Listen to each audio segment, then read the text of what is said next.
لیکن ایک اور سہولت کاری آپ یہ دیکھ لیجئے کہ پی ڈی ایم کی حکومت نے صرف 7 دنوں کے اندر اندر تقریباً 5 درجن بل پاس کروائے، منظور کروائے۔ اس میں آفیشل سیکریٹس ایکٹ تھا، آرمی ایکٹ تھا، نگران حکومت کے لیے مزید اختیارات تھے، ایسے اختیارات جو کہ باقاعدہ اس حکومت کو حاصل ہوتے جو پارلیمان سے جنم لیتی ہے، اور عملاً پارلیمانی اراکین نے جو کہ دعوے دار ہیں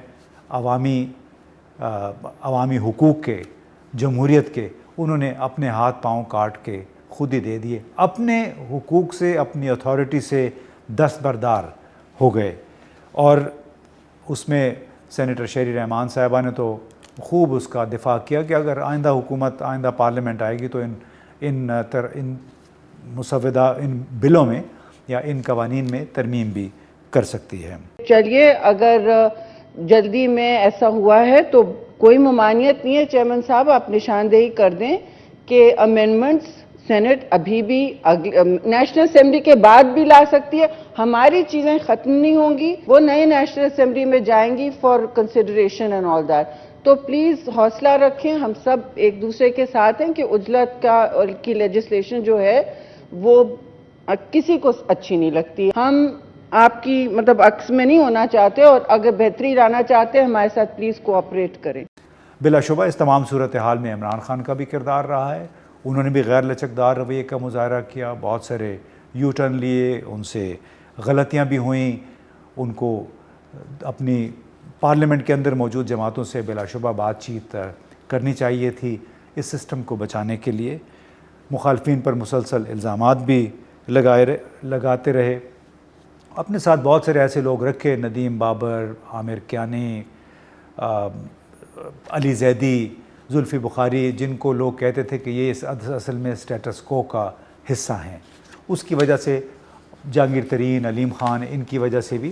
بہت کا نقصان اٹھانا پڑا عمران خان کو۔ اب قطع نظر اس کے کیا واقعی یہ مکافات عمل تھا؟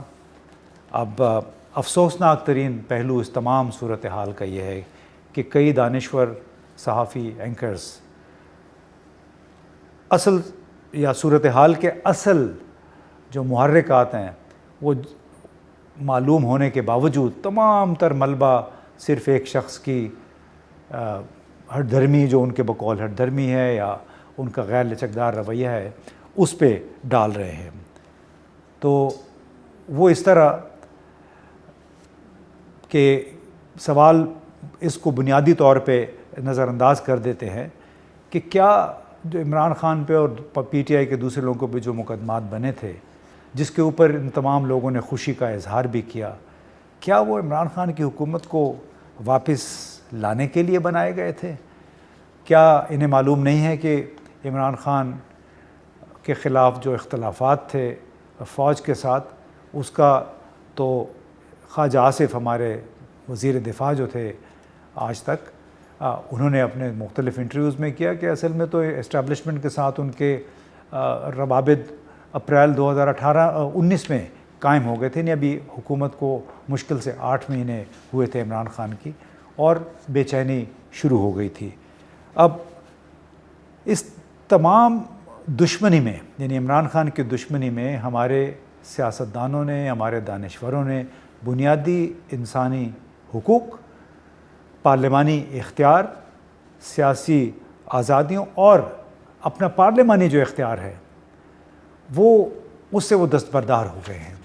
ان 16 مہینوں کے دوران۔ تو اس کو ہم کہتے ہیں کہ جو سب سے بڑی ڈس سروس ہے پی ڈی ایم حکومت کی پاکستان کے لیے، وہ ہے ان آزادیوں کا، ان جمہوری حقوق سے پارلیمان کا دستبردار ہو جانا، جس کے لیے 1977 1979 سے ذوالفقار علی بھٹو کی پھانسی کے بعد جد و جہد کی human rights commission of Pakistan نے، پاکستان پیپلز پارٹی نے، اس میں مختلف بعد میں اتحاد MRD بھی بنی، movement for restoration of democracy. لیکن ان لوگوں نے محض 4 دن کے اندر 53 بل اور پھر کل 7 دن میں کوئی 60 کے قریب بل پیش ہوئے ہیں، اور وہ اپنی تمام آزادیاں اپنے ہاتھ سے کھو دیں۔ اب یہ تمام تر صورتحال کس بات کی غمازی کرتی ہیں؟ اصل میں بلاول زرداری نے جو تقریر کی 7 اگست کو وہ ایک فرد جرم تھی جو انہوں نے اپنے خلاف، پی ڈی ایم کے خلاف، اپنے والد کے خلاف اور اس دوسرے گھرانے کے خلاف دائر کی، جن کے سربراہان کو، یعنی نواز شریف کو، شہباز شریف کو، ان کے والد اور یہ خود چوروں کا، لٹیروں کا ڈاکو کہتے تھے کہ ان کے خلاف ہم مقدمے چلائیں گے، ان کے جو لندن میں فلیٹس ہیں ان کو ہم اس کا حساب کتاب کریں گے۔ بعد میں ان کے ساتھ مل گئے۔ تو دراصل بلاول بھٹو کی تقریر یا خواجہ آصف یا شہری رحمان، انہوں نے جو تقاریر کی ہیں اس قومی اسمبلی کے آخری سیشن میں، وہ انہوں نے اس نظام کے خلاف خود ایک فرد جرم عائد کی ہے۔ ساتھ ہی پھر انہوں نے میڈیا کے حوالے سے بھی کچھ قوانین ہیں، اس پہ بھی انہوں نے ایک کمپرومائز کر لیا ہے۔ اب وہ کمپرومائز کیا ہے اور پی ڈی ایم حکومت نے 16 مہینے کے دوران پاکستان کو کیا دیا، اس حوالے سے ہم آپ کی ملاقات کروائیں گے معروف صحافی ہمارے ساتھی مظہر عباس کے ساتھ۔ مظہر، السلام علیکم، بہت بہت شکریہ آپ نے وقت نکالا۔ جی وعلیکم السلام۔ یہ بتائیے کہ پی ڈی ایم کی حکومت کا آخری دن مصلحتوں سے لدی ہوئی، سمجھوتوں کی ماری ایک اور حکومت اپنے اختتام کو پہنچ گئی۔ اس حکومت نے پاکستان کو اپریل 2022 سے 9 اگست 2023 تک کیا دیا آپ کے خیال میں؟ جی شکریہ امتیاز۔ دیکھیے یہ حکومت جو بنی تھی اس وقت آپ سمجھیں کہ یہ 16 مہینے کا ایک طریقے سے انٹرم سیٹ اپ تھا۔ انٹرم سیٹ اپ میں ان معنوں میں کہہ رہا ہوں کہ حکومت کا، ایک الیکٹڈ گورنمنٹ کا ٹینیور تو 5 سال کا ہوتا ہے، اس میں بعض اوقات بیچ میں رکاوٹیں آتی ہیں تو گورنمنٹس ختم ہو جاتی ہیں۔ یہ بیسکلی وہ 16 مہینے تھے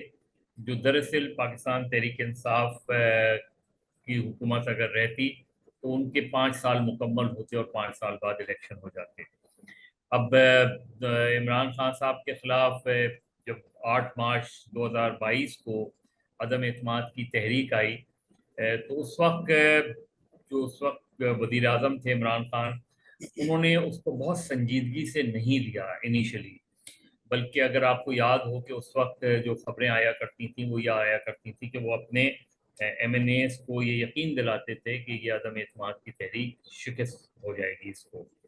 لیکن پھر ہم نے 27 مارچ کے بعد ایک تبدیلی دیکھی۔ عمران خان نے پھر امریکی وہ خط، مشہور لیٹر جو ہے وہ لہرایا کہ امریکہ نے سازش کر کے میری حکومت ختم کرنے جا رہے ہیں، اس طرح کی ساری باتیں ہم نے دیکھی۔ اور جو ان کے اتحادی تھے جن پر انہیں 8 مارچ کو جب یہ موو ہوئی تھی اس وقت تک انہیں یقین تھا کہ ان کے اتحادی ان کا ساتھ نہیں چھوڑیں گے۔ اس میں ایم کیو ایم تھی، اس میں بلوچستان عوامی پارٹی تھی، اس میں مسلم لیگ کاف تھی، اس میں جنوبی پنجاب محاذ تھا۔ یہ وہ سارے گروپس ہیں، یہ چھوٹے گروپس ہیں جن کے ہوتے ہوئے اور جن کی وجہ سے 2018 میں خود عمران خان جو ہے حکومت بنانے میں کامیاب یعنی عمران خان وہ احساس نہیں کر سکے کہ اب بازی ان کے خلاف چل پڑی ہے اور یہ وہی لوگ ہیں جنہوں نے ان کو جوائن کیا وہ۔ اور انیشلی جب وہ ہوئی تھی تو انہیں اس وقت تک یہ یقین تھا، اور بعد کے اگر ان کے انٹرویوز وغیرہ دیکھیں تو وہ کہتے ہیں کہ انہیں یہ یقین دلایا گیا تھا کہ عدم اعتماد کی تحریک جو ہے شکست پا جائے گی۔ اور وہ تو میرا خیال ہے انہوں نے خود اپنا مائنڈ اور اپنا پولیٹیکل وہ اپلائی نہیں کیا، ورنہ شاید صورتحال اور مختلف ہوتی۔ لیکن بہرحال جو 10 اپریل کو حکومت ان کی ختم ہوئی 9 کو، اور پھر یہ موجودہ حکومت قائم ہوئی۔ اب جب یہ پی ڈی ایم کی حکومت جو اتحاد ہے 13 جماعتوں کا، لیکن اصل میں ان میں 3-4 جماعتیں اہم ہیں جس میں مسلم لیگ نواز ہے، پاکستان پیپلز پارٹی ہے، جمعیت علماء اسلام ہے، عوامی نیشنل پارٹی ہے، باپ ہے، ایم کیو ایم ہے، ان پر مشتمل یہ اتحاد بنا۔ Peoples Party as such P D M کا ٹیکنیکلی تو حصہ نہیں ہے، لیکن وہ اتحادی حکومت کا حصہ رہے۔ تو وہاں جب یہ عدم اعتماد کی تحریک کامیاب ہو گئی تو اس وقت خود حکمراں اتحاد کے درمیان ایک کنفیوژن تھا۔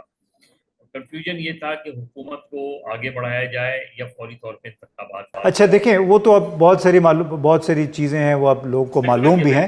کہ ہاں جی، کہ اس میں جو